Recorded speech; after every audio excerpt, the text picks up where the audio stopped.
પ્રાચીન ઋષિઓની સૌથી વધુ જિજ્ઞાસા એ હતી કે આ સૃષ્ટિ, આ સર્જન, આ બધું શું છે, કઈ રીતે છે, કોણે કર્યું છે?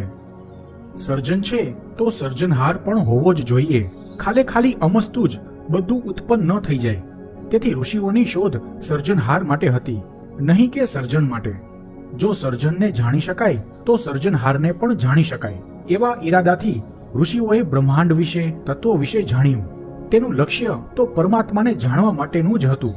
હું કોઈ આવિષ્કાર કરું અને મારું નામ થાય એવો કોઈ અહંકાર ઋષિઓમાં હતો જ નહીં.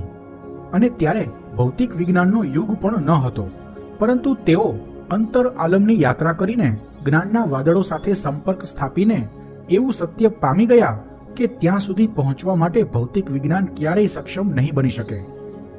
જો માનસિક જગતમાં આવેલા ચિત્તના છઠ્ઠા પેટા સ્તર સુધી પહોંચી શકાય તો આવા બધા રહસ્યો ઉકેલી શકાય.